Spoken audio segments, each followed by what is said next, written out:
ma première vidéo de mon projet intégrateur, j'ai décidé de vous parler du tueur en série Ted Bundy. Pour commencer, je vais vous introduire un peu c'est qui le personnage principal. Theodore Robert Cowell est né le 24 novembre 1946 à Burlington, aux États-Unis, dans le Vermont. Ted n'a pas vraiment eu une enfance facile et normale. Il a vécu avec ses grands-parents toute son enfance parce que sa mère à Ted, elle a eu vraiment jeune, puis dans les années 40, avoir un enfant jeune, c'était pas vraiment bien vu, surtout que le père, il était pas présent. Donc, comme j'ai dit plus tôt, Ted, il a pas eu une enfance vraiment facile. Il a vécu dans une famille très violente. Son grand-père, il était vraiment violent avec le chien de la famille, même sa femme.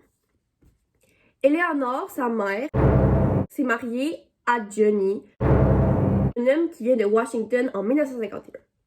Donc, après avoir déménagé à Washington, Johnny a vraiment été la première figure paternelle de Ted. Il l'a vraiment pris sous son aile. Il le traitait comme son fils. Et sa mère et Johnny ont eu 5 enfants ensemble. Mais Ted, encore une fois, il se sentait pas vraiment à l'aise dans sa famille. Il n'a jamais vraiment accepté sa famille. Il avait vraiment pas beaucoup d'argent. Tu sais, c'était pas une famille belle et parfaite. Au secondaire, ça a été difficile pour Ted parce qu'il avait de la misère à se faire des amis. Il était vraiment solitaire. Puis, en même temps, il n'y avait pas des hobbies ou des passions normales. Il aimait vraiment beaucoup les magazines de crime et la pornographie.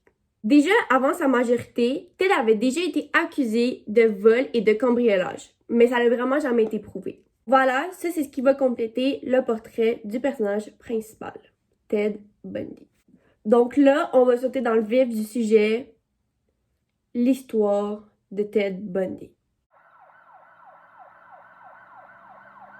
Quand Ted a commencé l'université, il a commencé à fréquenter une fille, Stephanie Brooks. Stephanie, c'est une fille populaire, elle est belle, elle est bonne à l'école, elle a beaucoup d'ambition dans la vie. Tandis que lui, Ted, il est immature, il a pas beaucoup d'ambition, il sait pas où il veut aller dans la vie vraiment. À cause de ça, Stephanie a décidé de mettre fin à la relation. Ça a vraiment été un gros choc pour Ted, donc il a décidé de partir au Colorado. Il est resté là 1 an. Il est revenu après à Washington et il a commencé à étudier la psychologie à l'université. Quand Ted est revenu à Washington, il avait comme vraiment changé. Il était rendu bon à l'école, il s'entendait bien avec ses profs, il avait des amis. En 1972, il a même gradué de l'université. Fait que Stéphania s'est rendu compte que, finalement, il est pas si plate que ça. Fait qu'ils ont recommencé à sortir ensemble. Ils parlaient de mariage, d'avoir des enfants, d'avoir une vraie relation sérieuse. En janvier 1974, on sait pas trop pourquoi, Ted a juste arrêté tout contact avec Stéphanie. Stéphanie, elle essayait de le rejoindre, elle l'appelait, elle lui envoyait des lettres, il répondait jamais. Mais un jour, il lui a répondu. Stéphanie lui a demandé « Ted, pourquoi tu me réponds plus? » Ted a dit « Je sais pas de quoi tu me parles. » Il a raccroché. Et c'est environ dans les mêmes années qu'il a commencé à commettre des crimes.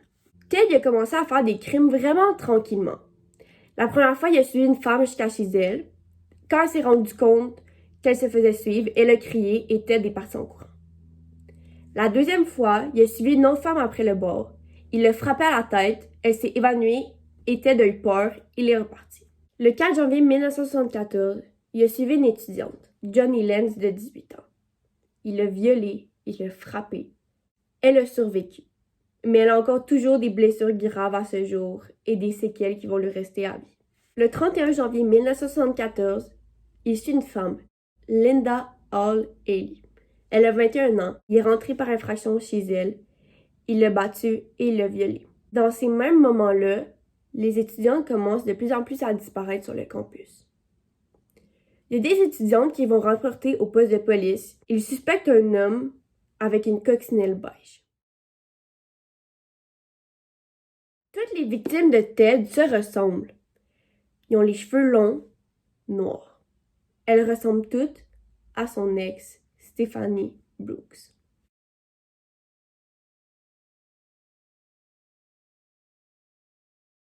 Le 11 juin 1974, une 6e femme disparaît.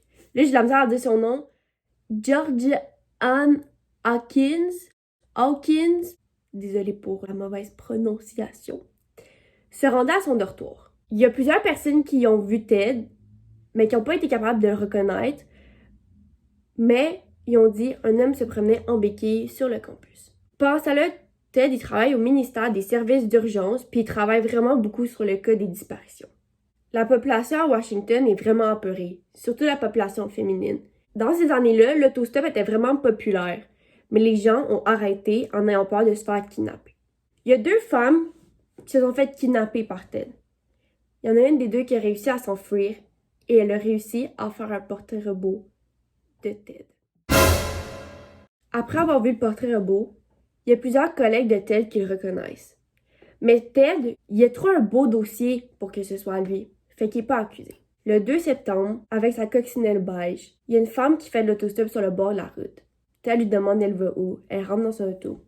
Il la tue et la jette sur le bord de la route. Le lendemain, il retourne à la même place, il prend la femme, la démembre. Le 1er mars 1976, finalement, on réussit à arrêter Ted Bundy. Il a été mis en prison pour 15 ans pour voie de fait et enlèvement. Le 7 juin, à Aspen, c'est son audience. Ted il décide d'être son propre avocat. Quand tu es ton propre avocat, tu as droit à la bibliothèque du palais de justice. C'est grâce à ça que Ted réussit à s'enfuir du palais de justice. C'est 6 jours plus tard qu'on le retrouve. Il réussit même à s'enfuir de la prison. Le temps qu'il était libre, il rentre dans une résidence et il a tué plusieurs femmes. Le principal suspect est Ted, avec sa coccinelle beige. Pendant ce temps-là, toute la ville le cherchait. Il cherchait une auto beige. Un jour, un policier, le soir, arrête un auto beige dans la rue, ouvre la fenêtre et se rend compte que c'est Ted Bundy. Il se fait arrêter et pour une 2e fois, il décide d'être son propre avocat. Ted est coupable de 30 homicides dans 7 États différents. Il est coupable de viol, d'enlèvement et de nécrophilie. La nécrophilie, c'est avoir des relations sexuelles avec des cadavres. On sait qu'il y a 30 meurtres parce que ces 30 meurtres-là ils ont été avoués par Ted. Mais qu'est-ce qu'il nous dit pas qu'il y en a d'autres? Fait qu'on saura jamais vraiment combien Ted a tué de personnes. C'est le 24 janvier 1989 que Ted est mort sur la chaise électrique. Donc voilà, c'est ce qui complète la vidéo sur Ted Bundy. J'espère que vous avez apprécié. Si jamais vous voulez plus en savoir sur Ted, il y a des vidéos sur YouTube, il y a des séries sur Netflix qui parlent de lui. C'est vraiment un sujet intéressant. Donc, merci!